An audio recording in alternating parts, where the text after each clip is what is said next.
Are we ready? Yeah. Oh, yeah, we're ready. Let's do it. Hey, everybody, and welcome to our first Product Happy Hour Q&A session where you can ask your favorite product people, that's us, Hi. anything, also in your sweatpants. With me, as always, is Ira Joe Hall. Hey, Ira, are you pumped or are you pumped to be answering I questions? I'm really happy that we got these questions because we have some really good answers. Should we jump right into it?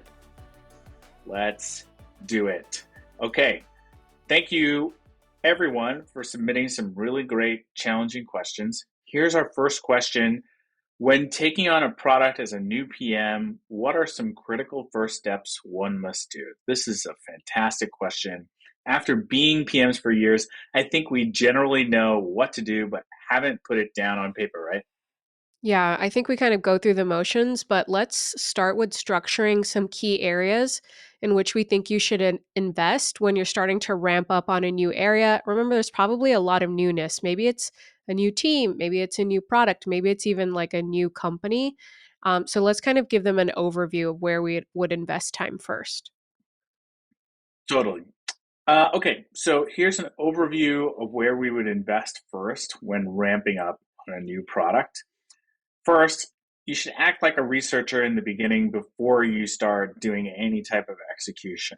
So, the things you probably should be researching are the product strategy as it exists today, the company strategy, and how the product strategy ladders up to that company strategy, understanding the competitive landscape, what customers are saying, whether it's written feedback or feedback that you get in customer calls or write in the feedback box or whatever customer feedback you can get your hands on. You should be reading it, understanding it, internalizing it. Get into the data yourself and assess key aspects of your product conversion funnel.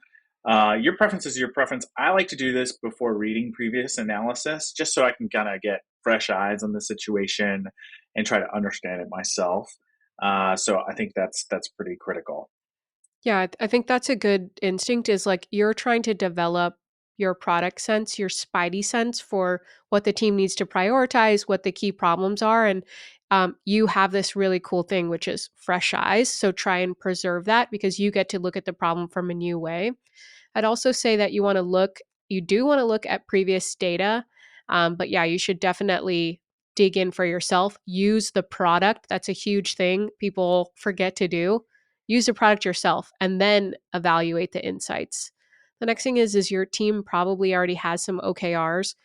You don't want to be caught not knowing what those are. So go ahead and look at the objective and key results, or maybe you use a V2 mom vision, values, methods. Just make sure you understand the charter. And then meet with people personally. This is such a good way to get off on the right foot is building relationships and meeting with engineers, meeting with your architect, meeting with your cross-functional stakeholders. Introduce yourself. Try and get a feel for what they think are problems. You'll probably see that everyone kind of has a different sense of what those issues are, but this has helped me so much because now I know what these stakeholders care about. And when I do get to a product strategy, I can kind of tune my message towards helping them see how I am or have at least weighed the issues that they brought to my attention. The next one would be is understand previous test results. So look at your win loss rate, but also look at the specific features that won. This will give you a window into what's working and what's not working. So you're not like retrying stuff they already did. And that will help build credibility because you've acted like a researcher and evaluated already what's going on. And next, make sure you're effective by the 90-day mark. So it's kind of like the first 100 days of a US presidency. You can't really research the whole time. People stop listening at some point. So you have to start developing the how and get things going. You can set a few milestones for yourself at the 30, 60, and 90 day. There'll be like degrees of proficiency that you have. Like you might not be able to like get a feature into the sprint that's brand new on the 30-day mark, but you want to like if you have that expectation for yourself, you'll start to cull back your activities in order to get there. So I think that's healthy. Also, the at the 90-day mark, you should be shipping. Like if you're not shipping after a quarter, there's probably there's probably some work you need to do, or you're getting stuck in like analysis paralysis. So yeah, I would say for most product experiences, you digital experiences, you should be able to ship by the 90-day mark. What do you think, Ajay? Yeah, 100%. I think there's an old adage about how product managers are only as good as what they ship, and I think that's true. So you should be shipping. This is pretty close to what we share with pretty much any product manager that's joining the team. Anytime I Hmm. have an onboarding doc, there's very clearly 30, 60, 90-day milestones. So it's good to have that same sort of framework for yourself. The final thing I'll mention before moving into the next question, it's important to go into this objectively. Think less about your opinion of the situation and more about the facts on the ground. What are customers saying? What do the numbers look like? It can be really easy to go in and barge in and be like, I have every solution to everything and I've just got it all up here. When you might very easily fall into the trap of misdiagnosing the situation. Right? Do Yeah. you agree with that, Kira? Yes, I totally agree with that. What you should figure out what the team members' concerns are, what we've underinvested in terms of technology, what experiments have not been successful. I know this seems like a lot, but if you just kind of bucket this into like, I want to feel like I understand the problem, I want to understand where we've been so that I can lead where we're going. That's kind of like the role you're taking on here. And I'll just say two more things. Like you may want to avoid these two common mistakes. So generally, like first time product managers or people who are new to a company, like they feel kind of anxious, like they want to make a good impression. Maybe they have imposter syndrome. Try not to focus on the micro or operating from a premise of you need to change everything. It's probably unlikely that you need to change everything, but it's going to feel like that because the complaints or the issues are going to come hot and heavy.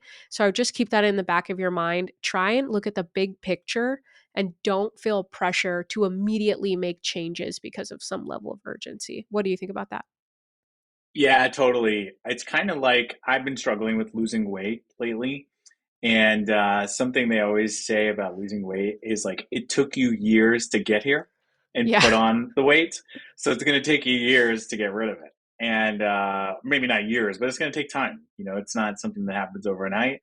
So, similar thing here. It took years for the situation that you're walking into to become what it is. So it's going to take some time to make some changes if needed and make headway. So, try not to beat yourself up over it. It will take some time. Great. Shall we move on to the next question? I really like these questions. They're really great, by the way. So Yeah. thank you everybody for writing these. Let's go. Okay. So next question. How do you deal with experiment results that are not statistically significant yet, only directional? Ugh, this is a good one. You and I run into this pretty often, right? All the time. All the time. Yeah. Yeah. And so it's a really good question. Your data science team you work with is probably going to tell you that you can't use these results to make an official experiment decision about the test, and they're right. So, what I've found to be helpful is one, kind of just accepting it. It's such a bummer, but you just kind of have to accept that is what we're doing here. We're not, just taking guesses. Like this is in order to do this well, avoid false positives and things like that. You do have to follow the rules. So second, I think in this scenario, it's important to do a few things. If you can handle it ahead of time, determine what you would do in the scenario where the test is neutral and put it into your experiment decision criteria. If the test is neutral, what should you do? Should you keep the test? Should you roll it out? Should you do something else? Write it into your test in advance so you can action it properly. Then, three, if that ship has sailed, then I find it helpful to separate this into the business decision and the experiment decision. Data scientist that I work with, he's now at Facebook, but he was at Verbo before. you would coach us on this. I think we're actually going to have him on the pod in a few weeks. So separating between the two, it would help. And what this means is the experiment decision is win, loss, or neutral. It's basically the rules that you have to follow in order to call the experiment. In this case, the test, the experiment decision would be neutral on the test itself. But what do you do? That's the business decision. You still have a business to run. You're not a lab scientist that deals with theory only. This is where you can take the actual result under advisement and make a business decision on what to do. From here, I'd again choose your own adventure. If you have time, ideally you run an iteration on the test based on what you learned from the results. This is easier if you use a metric that you can iterate on quickly. If you use a metric that needs to run longer for enough power, you're going to struggle. So I'd make an adjustment there. Conversion rates are better than average revenue, for example. If you don't have time or it's a big test, I'd evaluate your business decision and commit. Do you need the project to do other strategically critical things?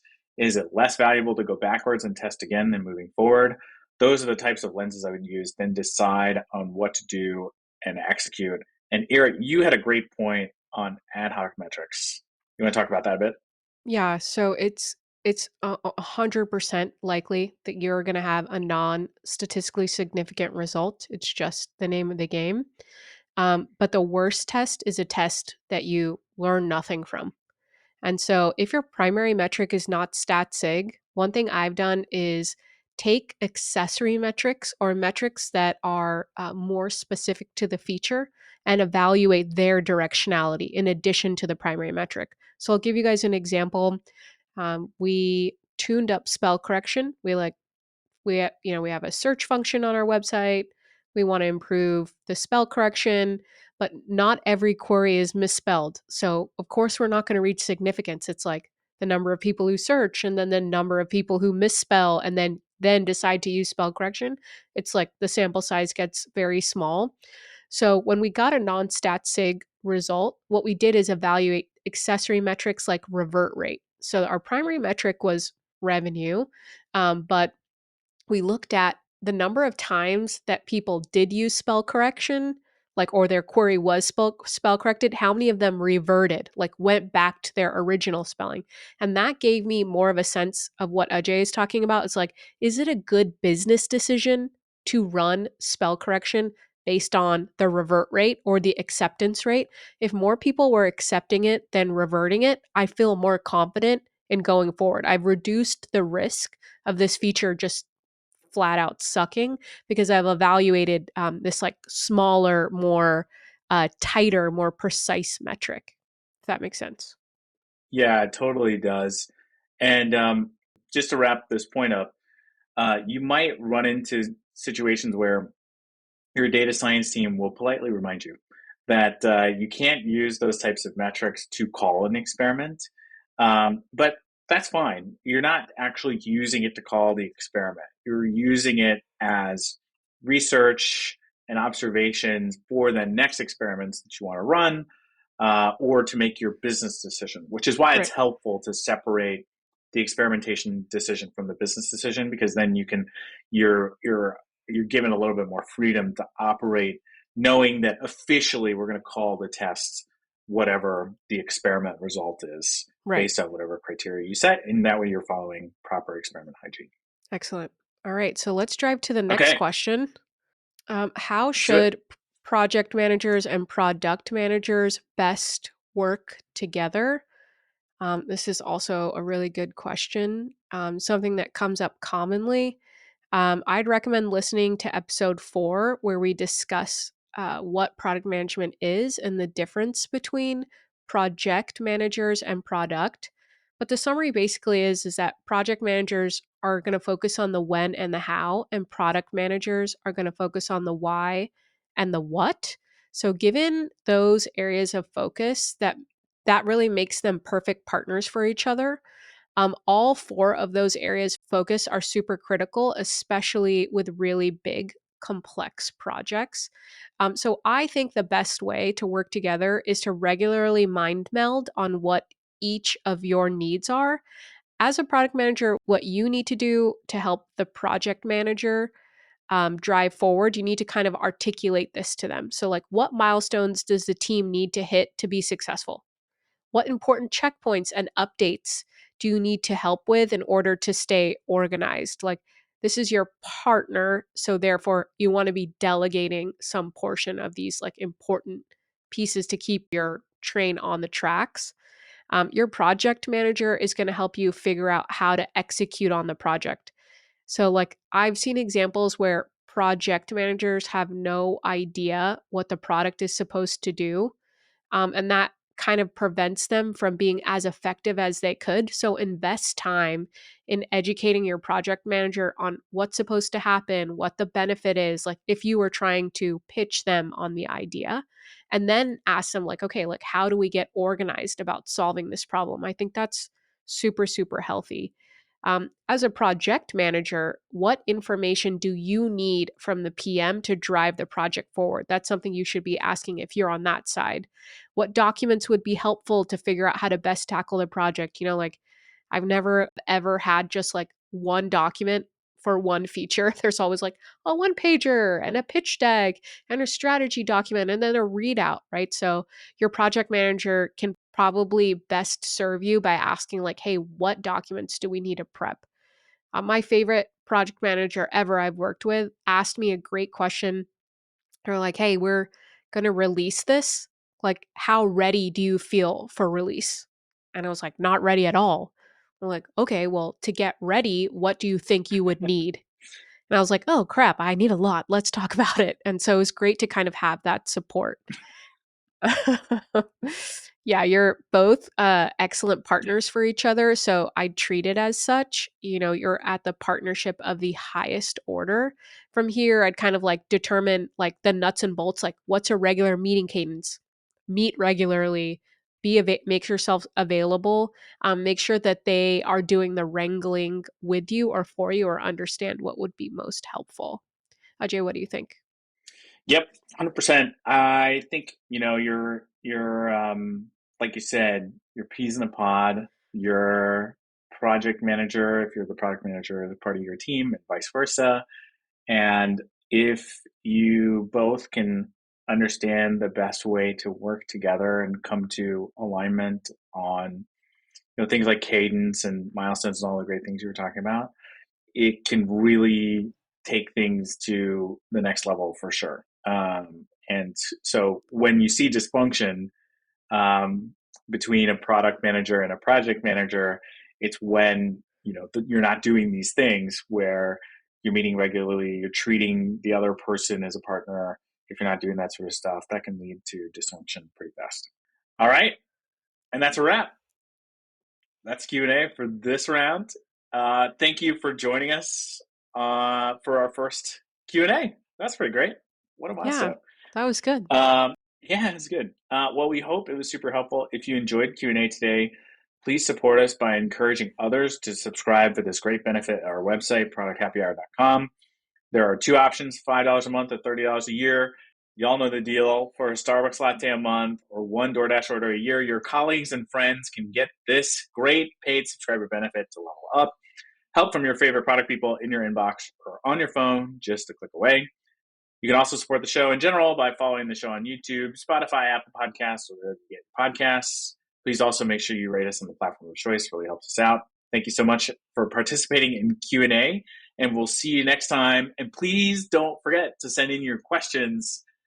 Lots of great questions this time around. I'd love to see more, and we'd love to answer them. Thank you so much. Thank We'll see you on the you. pod. Cheers.